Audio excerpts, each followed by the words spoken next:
It's time for the Douglas Coleman Show.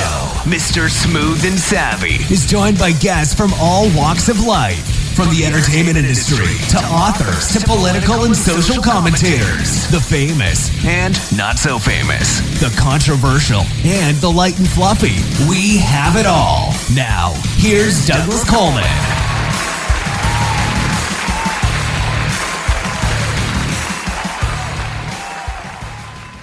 Okay, please welcome to the Douglas Coleman Show, Jam Shaw. Hello, Jam. How are you? I'm good. How are you? Doing fine, thank you. Thank you for coming on the show. Are you in, how do you pronounce this? Airdrie? Airdrie, Alberta. Oh, where is that? It's about 10, 15 minutes north of Calgary.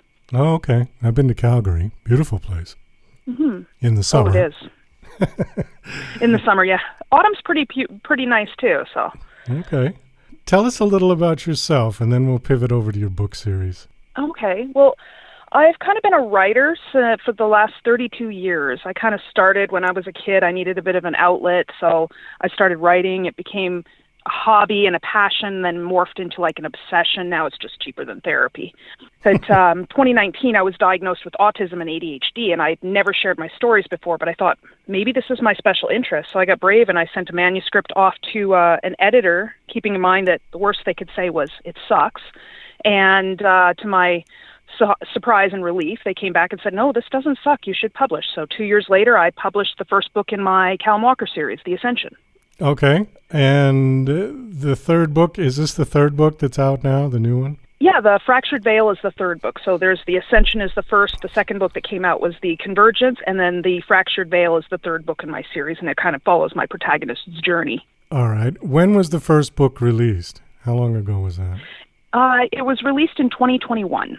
Okay. Are you doing like one a year, kind of? I'm trying. My fourth book isn't able to. I can't get my fourth book out this year, but my fourth book will be coming out early next year. All right. In the same series? In the same series, yeah. All right. Well, give us an idea of the series. Give us an overview of it. Okay, so with the entire series, there takes place with our world, our time, and a coexisting magical realm. There's a veil that separates us, and we can't see or cross this veil because we don't have magic. But these creatures from this realm that do can and have, and they've been the source of inspiration for our mythologies. Callum Walker is my protagonist. He's a young man born with the ability to use magic, and he's trying to figure it out and make the most of it, and he gets embroiled in what's going on in the magical realm. And then through the series, we see him trying to figure out who he is, where he belongs, because he's too magic for our world, but too human for the realm, and then to master these abilities so he can survive this world that's very much over his head. It's kind of, I kind of started the series by asking the question of, what if fairy tales were more than stories and the monsters were flesh and blood? We just didn't know it. And I've kind of taken some seeds of inspiration from the Arthurian Merlin tales, as well as supernatural TV series and Game of Thrones, and kind of twined some sparks in there. Is there any Harry Potter in this? Oh, it would be a very old, darker version of Harry Potter if it was. Okay. Yeah. Well, tell us a little more about Callum. So Callum is very much an introvert. He is afraid of how the world will perceive him if they knew of his gifts, so he tends to hide his gifts. But he's also very stubborn. He's also untrusting because, he's been alone so long, he hasn't learned how to trust people. So through the series, we see him opening up and finding friends and finding families and learning about himself and starting to trust people. At the same time, he's learning confidence in his abilities and trying to figure out where he fits into this big scheme of life. How did you come up with this story? What was there something that inspired you to write this, something that called you to write this, or have you been putting it together in your head for a long time? I'm very much a fan of good versus evil and good triumphing and sort of the unlikely anti-heroes that kind of, prevail over adversity and such. I also like the idea of, a hero that is not perfect. They've got some, so to speak, skeletons in the closet or inner demons they have to deal with. And I try to present that as, elaborating on mental health issues throughout my books, but really bringing forward the necessity for family and friends. And I just sort of ran with it. A lot of it wrote itself, it feels like. Do you know how many books you're going to have in the series? I would be guessing if I gave you a number. I know where the series will end. I just do not know how many books will get there. What kind of reviews have you gotten from the two that has the third one been released already or no? It has, yeah. The Fractured Veil is my third one, and I've had really positive reviews for the most part, and constructive feedback that I've been able to implement going forward. I really like reading the reviews, especially those that will help me to improve my wordsmithing skills and my storytelling as well. Do you do something else besides writing, or is this full time for you? I'm a stay-at-home mom, and I have two very busy boys that I watch over a lot of times. They've just started into school, so I did most of this with them homeschooled. And they've just started into school because they've gotten to that point where I can't make friends for them. So, but I do try to write full time as much as I can. It's me. It's who I am. So, would you, or let me rephrase that. Could you make a comparison to this to a film that's out? So not that I can think of really. I've taken like sparks of inspiration from various books and TV series and such, and kind of pieced them together. I was kind of inspired, but I was watching a Netflix series called Merlin, and so that's why I say that some of my inspiration comes from the Merlin tales that I grew up and reading about and hearing about and such. But that would be probably the closest. And then the Supernatural TV series has a lot of elements that I enjoyed, and I kind of incorporated some of my inspiration into the book from that series as well. Okay, so Callum is the main character, goes through all of this series, correct? Mm-hmm, yes. Is he on a quest at all? Is he trying to find something? It's sort of a self-discovery, a quest to self-discovery, trying to figure out who he is. And then to master his abilities and just growing up, a lot of it. It's very much a fish out of water, but he's also a very unlikely hero, and he steps into that role as we see him going through the series. So what sort of abilities? Give us an example of what he can do. So he has the ability to cast magic, and unlike other creatures from this realm, he does not need to speak words of power in order to call this magic into being. He can use his thoughts to drive it. He also has the ability to, in the beginning, he can sense emotions, and he can sense magical energy around him, and he wasn't aware that that's what he was sensing at times. But as he spends more time in this magical realm, his sort of psychic abilities begin to develop, so to the point where he can hear thoughts of others. And it becomes a bit overwhelming, and he has to learn how to control that ability as well. Is this taking place on Earth? It is, yes. And modern times, or? It is. Our side of the veil, where humans live, would be very much modern times. Whereas in the realm, because they don't have the need for technology, they haven't advanced beyond the medieval type era. Anything else you want to share about this series? I guess just that, if you read through the first three, that's not the whole series. My fourth one is coming out early next year, and I'm going to be starting on my fifth. I guess I should ask if the books are standalone, or do you really have to start at the beginning? You don't necessarily have to start at the beginning. I have tried to bring those elements forward. You will miss a bit of backstory, but you will know that there's something that happened before. I try to bring the elements forward so you can enjoy each story for story's sake. Okay. Well, I guess the last question before we wind it down is, do you have a website you want to give out? Absolutely, yeah. It's www.jmshawauthor.com. And all my books will be listed there. There's an events page that'll tell people where I'm going to be for book signings in the future. And I have links to my Instagram and Facebook, as well as an email. My books are also available through tabs on my website on Amazon. They're also available if you're looking on Kobo or Barnes & Noble. Well, J.M. Shaw, thank you so much for coming on the show. It was nice talking to you, and best of luck with the series. Hope it does well. Thank you so much for having me. It was lovely. Thank you. You're listening to Mr. Smooth and Savvy right here on the Douglas Coleman Show. We'll be right back after these commercial messages.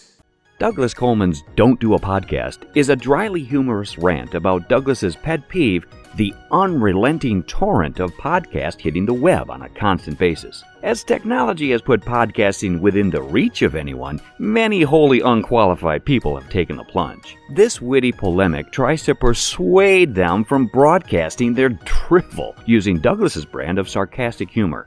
Now on Amazon, only 99 cents. Hey, this is Ray Powers. Don't touch anything. You've got it right where you need it.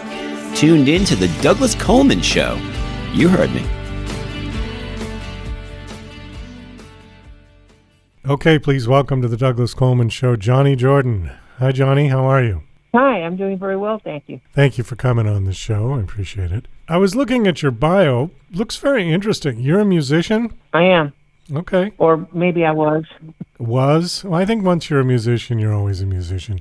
As I am a lifelong musician as well. I don't know if you know that, but I don't play as much as I used to. What do you play? My primary instrument is keyboards, and mostly it's actually piano. But I also have, in my Latin bands, I've been known to do horn lines and organ. Oh, all right. Well, same here. I'm a piano player, and always nice to meet a fellow piano player. So, what kind of music were you doing? Professionally, I mostly did Latin music. I played with members from Santana's old band during Woodstock and his Abraxas days. I played with his brother, and I played with a band that was actually considered legendary. They wrote one of the biggest pop Latin hits of all time, and that was. But when I'm alone, I play jazz. Okay, great. Yeah, I primarily play sort of. Professionally, I was playing, Elton John and Billy Joel, but at home, I was playing jazz. I could never play as well as Oscar Peterson. I was sort of... He's my hero, no question. I mean, he's too fast. There's just no way. The man is not human, But another one that I really liked was Vince Guaraldi. Yes. Yeah. So, I mean, his style I could play because he wasn't quite as on fire as Oscar was, but smooth, a much smoother sound. Anyways, so you're here to promote a book. This is a whole series, it looks like, right? It's the first book of a series. I've completed 4, and I have one more that I plan to do sometime next year. Oh, I see. Okay, so The Untold Prophecy, is it tome or tomb? Tome 2. That just means book 2. Book 2, okay. So people can keep them in sequence. Okay, so the other ones I see here are Lost Art Magic and The Old Child. Are those, all Yes. Those are different series? Those are the same series. Lost Art of Magic is number 1, Untold Prophecy is number 2, and The Old Child is number 3. Then number 4, which I haven't got out in pre-order yet, is The Orb of Destiny. Why don't you tell us a little bit about the series generally, and then we can kind of hone in on the new book. But just give us an overview of what this series is about, because looking at it here, I can't really figure. I mean, it's it's a little difficult. I don't know. I thought it was romance at first. Yeah, one of my illustrators thought that too, and I said, no, it's not romance. Get that away. The overall premise is that magic centuries ago, when people believed in magic, was real.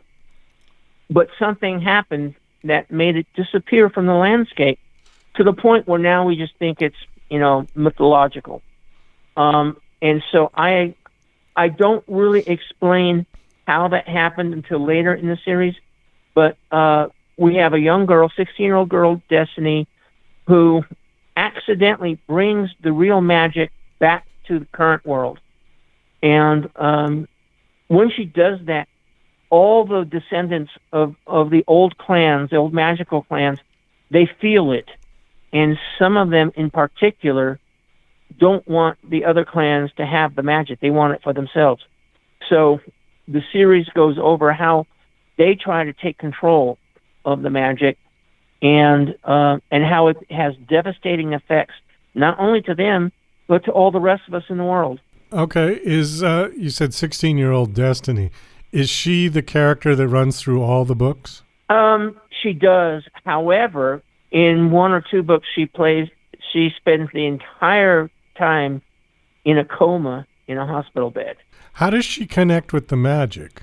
Well, she's descended from the clan that has they have the ability to feel other people, to hear other people's thoughts, to even transcend time in connecting, in talking to other people. She goes into a trance to connect with a memory from a family member from ancient time, and she actually lives through a woman's burning at the stake. And when she comes back out of that trance, she has the ability to heal. Is she a human? Yeah, they're human. They've just tapped more potential that the rest of us don't. How did you come up with this series? Was there something particular that sort of sparked it? I did contemplate it for quite some time, and tried figuring out in my head how magic could disappear and how it could come back, and where the power of, because we're not going to be eating calories in order to produce magic. The actual power had to come from somewhere else. So those are the thought processes I went through with where's the power and how do they tap it. Is she at all like a witch? Her clan is called Witch. Yes. Oh, okay. The other clan is called Sorcerers. The other clan, they're the ones that can do physical magic, make fire, make lightning. They even have a spell to make blades. But the Witch clan are more of our psychics, our mediums. Okay, I'm looking at the 3 book covers. Are these all supposed to be her? No. No. She's on the first book cover. The second book cover is we'll call her a cousin, who, with a special amulet, was able to steal Destiny's magic. And she's pretty evil to the core. The third book is actually one of Destiny's cousins, who's a young 12-year-old girl with a really strong tap to the magic, and learned how to do it through Destiny's tutelage. Are you a Bewitched fan, the old TV show? Yeah, I was. I kind of am, but, I recently went back and started watching it again and realized, wow, those were different times. The things they're saying and some of the topics just would not be allowed today. Oh, definitely. I mean, it was, still male-dominated, and she was the housewife. Yes. Let's go back to your story a little bit. So it says that you started writing at an early age, writing music, poetry, short stories, radio, film, and stage scripts. Did you get anything produced or published, or anything we might have heard of? In college, I had a couple poems published in college, and a friend of mine, in high school, we actually did some of the radio plays. We made tapes and played them for the class. And then again in college, I did some theater work where we actually performed. I didn't write the play. What I did is I took the actual script from Orson Welles' War of the Worlds, and I killed it down to 10 or 12 minutes, and we performed that on stage. Oh, you did it live as a radio Yes. show, or just as a play? Well, it was a play where we were doing a radio show as a scene of the play. Oh, I see. So, but was it being broadcast at the time you were doing it, or no? No, not in those days. So the book that's out, I see it's now on pre-order. When do you expect it to release?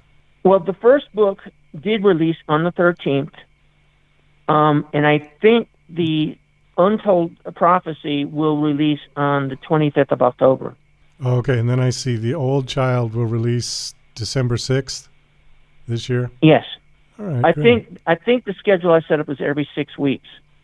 How many do you anticipate are going to be in this series? In the series, there will be 5 total. 5 but total. The 5th one has not even been started yet. I guess we're going to wind it down at this point. The last question I have is, do you have a website that you want to give out? I do. You can find me at www.jordanatlargebooks.com. Jordyn at Large Books. Okay. Yeah, Jordyn with a Y at largebooks.com. Okay, great. Well, Jonni, thanks so much for coming on this show. It was nice chatting with you. And best of luck with your book series. Hope it does well. Thank you very much. You have a wonderful day.